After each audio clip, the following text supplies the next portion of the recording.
எல்லா இடத்துலையும் எங்கும் தெய்வம் நிறைஞ்சிருக்கு. எங்கும் நிறை பரபிரம்மம் அம்மா என்றழைக்க என்ன தவம் செய்தனை யசோதா அப்படின்னு கேட்கணும் இல்லையா? அப்போ இவ்வளவுலையும் பகவான் ஆவிர்பவிச்சுட்டான். அப்படியும் கூட இவளுக்கெல்லாம் கோபம். அப்படியா? அப்போ இவனுக்கு பகவான் தெரிகிறான்னா நாங்கள்லாம் இன்னும் சுவாமியை பார்க்கவே இல்லை, நாளைக்கு வேணால் எங்களுக்கெல்லாம் சுவாமியை காட்ட சொல்லுங்களே அப்படின்னு சில பேர் கிண்டலாக சொன்னான். உடனே வியாசராய சிரிச்சார். என்னடா கனகதாசா, சாமியை காட்டுறியவாளுக்கெல்லாம்? அதுக்கு என்ன, காட்டினா போச்சு, சரின்னாச்சு. அடுத்த நாள் எல்லாரும் காத்துட்டுருக்கா. ஊரே கூடி நிற்கிறது. வியாசராஜர் சுவாமிக்கு பூஜை பண்ணிட்டு இருக்கார். அழகாக பூஜை பண்ணிகிட்டே இருக்கார். அவர் ஆரத்தி காட்டுற சமயத்தில் ஜனங்கள்லாம் சுவாமி வரப்போகிறாருன்னு இங்கே ஆரத்தியை பார்க்கல, எல்லாரும் வாசலை பார்த்துட்டு இருக்கார். சுவாமி எப்படி வர்றாரு பார்க்கலாம், உடுப்பி கிருஷ்ணன் எப்படி வரான் பார்க்கலான்னு. எல்லாரும் காத்துட்டு இருக்கும்போது திடீர்னு எங்கிருந்தோ ஒரு நாய் ஓடி வந்தது. உடனே அவளுக்கு எல்லாருக்கும் ஒரே கோபம். அடின்னு அடிச்சா. சிப்பா நாய், சுவாமிக்காக காத்துட்டு இருக்கோம், நீ என்ன வராயின்னு துரத்தி அடிச்சுட்டான். வியாசராஜர் பூஜையெல்லாம் முடிஞ்சது. வந்தார்.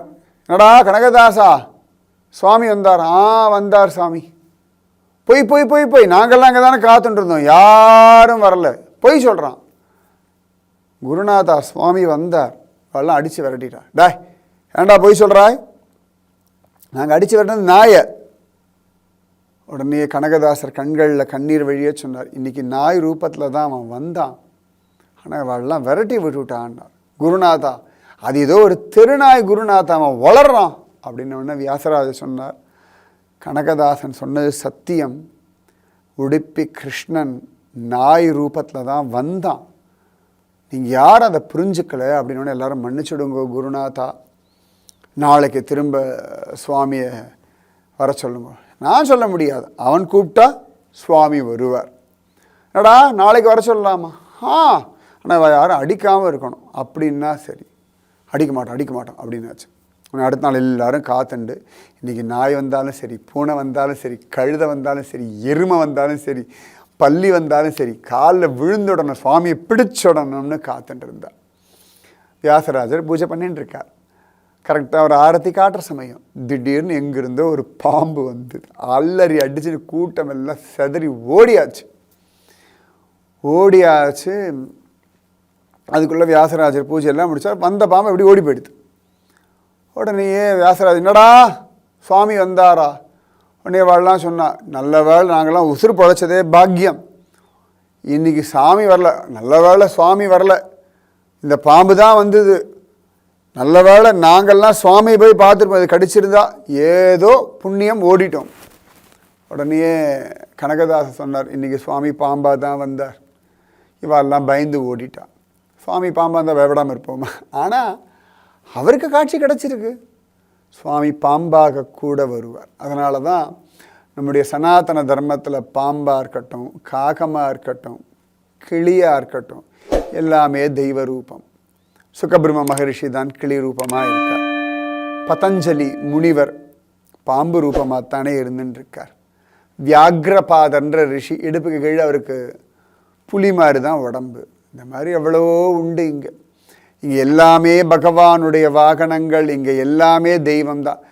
பாகவத்தில் கூட பகவான் வந்து அம்ச பக்ஷியாக வந்து உபதேசம் பண்ணான். அம்ச அவதாரம் அப்படின்னே ஒன்று உண்டு, அன்னப்பறவையோட அவதாரமாக. ஏன் மீனா வந்திருக்கானே மத்ஸ்ய அவதாரம், ஆமையா கூர்ம அவதாரம், பன்றியாக வராக அவதாரம், நரம் கலந்த மனிதனாக நரசிம்ம அவதாரம், குட்ட மனுஷனாக வாமன அவதாரம், கோபம் உள்ள மனிதனாக பரசுராம அவதாரம், ரொம்ப மெச்சூர்டு மனிதனாக ராம அவதாரம், எல்லா விதமான என்ன சொல்கிறது நிறைய லீலைகள்லாம் பண்ணிண்டு ஆச்சரியமான ஒருத்தனாக கிருஷ்ண அவதாரம். இப்போ எப்படி வேணால் வருவார். குதிரை முகத்தோட அயக்ரீவனாக வரலையா? சுவாமி எப்படி வேணாலும் வருவார். உடனே வியாசராஜன் அவன் சொல்கிறது சத்தியம், சுவாமி இன்னைக்கு பாம்பாகத்தான் வந்தார். அப்புறம்தான் எல்லாருக்கும் புரிஞ்சது, கனகராசர் நிஜமாவே பரமபக்தன். சம்பவாமி யுகே யுகேன்னு பகவான் நிரூபணம் பண்ணிட்டு தான் இருக்கான். இந்த நாய் இந்த பாம்பெல்லாம் இவர் தடவி கொடுத்து இவர் நமஸ்காரம் பண்ணி பகவானும் ஆசீர்வாதம் பண்ணார். அதனால் சுவாமி எப்படி வேணாலும் வருவார். பயப்படவே பயப்படாதீங்க. எனக்கு பகவத் ஸ்வரூபம் காட்சி வேணும்னு நீங்கள் பிரார்த்திச்சுட்டீர்கள்னா வர்றது சுவாமியா இல்லையான்னு கண்டுபிடிச்சுடலாம். அதனால் தெய்வ அனுபவங்கள்னு கொட்டி கிடக்கு, ஆனந்தமாக அனுபவிக்கிறது ஒன்று தான் நம்மளோட வேலை.